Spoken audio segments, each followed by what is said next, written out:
ते शेतकऱ्यांना समज मकाल पाणी असतं तर मकाल दिला असतं नाही 4-5 जण होते.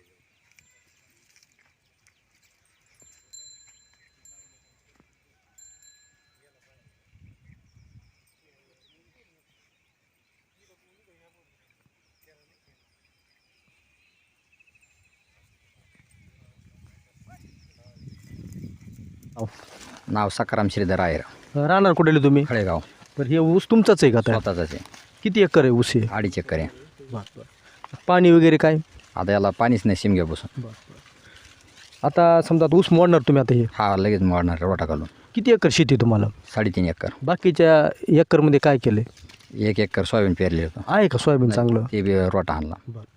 आता ऊस जळून तर खाक झाला समजा, सडा. काय आव्हान पाहिजे तुम्हाला? काय मदत केली पाहिजे सरकारने? याची समज 1 लाख रुपयाने तर एकरी मदत व्हायला पाहिजे. हेक्टरी मदत झाली पाहिजे. हेक्टरी अरे प्रत्येक वर्षी अशी अडचण असते का ह्याच वर्षी असं भीषण पाणी टंचाई निर्माण झाली? दर सालाच अशी अडचण असते, पण जर का लवकर साधला तर मग साधतं काहीतरी. बरं. हां, आता किती नुकसान झालं असं वाटतं आपल्याला या ठिकाणी? सहज 2.5 ते 3 लाखाचं नुकसान झालं ना. प्रतिवर्षाप्रमाणे? हां. काय आव्हान करताल शासनाला तुम्ही आता? प्रत्येक शेतकऱ्यासाठी काय केलं पाहिजे सरकारने? सरकारने याचं हे दिलंच पाहिजे ना, अनुदान. हां. आपल्या मग काय कर्ज वगैरे आहे का बँकेचं? ते झालं का? कर्ज माफीमध्ये आलं का? झालं ना. बरं. मी चालू बाकीदार आहे. बरं. मग ते माफ झालं पाहिजे असं वाटतंय का आपल्याला? माफ व्हायलाच पाहिजे. आपण पाहत आहोत या ठिकाणी 2.5 एकरचा ऊस आहे आणि यंदा 2026 आणि 7 जून ते आता जवळपास 19 जुलै आहे. जवळपास 1.5-2 महिने झालेला आहे. पावसाळा सुरू झालेला आहे. अक्षरशः पाणी न मिळाल्यामुळे 2.5 एकरचा ऊस जळून खाक झालेला आहे. आपण प्रत्यक्षात पाहिलं आहे. या ठिकाणी अनेक शेतकरी या ठिकाणी आहेत. प्रत्येक शेतकऱ्याची व्यथा या परिसरामध्ये अशी निर्माण झालेली आहे. कोणाचं सोयाबीन जळून नष्ट झालं आहे, कोणाची कापूस जळून नष्ट झालं आहे, काहीचा ऊस जळून नष्ट झालं आहे, काहीची बाजरी जळून नष्ट झालेली आहे.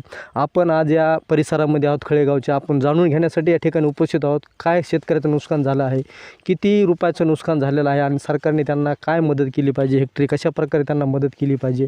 काही शेतकरी थकबाकीमध्ये आहेत, त्यांचं कर्ज माफ झालं आहे का, आणि झालं नसेल तर सरकारने त्यांच्यासाठी काय योजना राबविली पाहिजे, त्यांच्यासाठी कर्ज माफ करण्यासाठी त्यांच्यासाठी काय योजना राबविणार आहे सरकार, आणि या शेतकऱ्यांच्या आत्महत्या रोखण्यासाठी सरकारने काय उपाययोजना राबविल्या पाहिजेत. आपण आज या परिसरामध्ये शेतकऱ्यांच्या जी काय भावना असतील ते जाणून घेण्यासाठी या परिसरामध्ये आहोत. आपण प्रत्यक्षात पाहिलं आहे 3.5 एकरचे शेतकरी आहेत.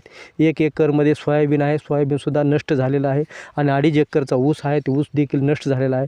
या परिसरामध्ये जवळपास पाण्यासाठी 4 ते 5 बोर घेतलेले आहेत, ते सुद्धा कोरडे ठक पडले आहेत.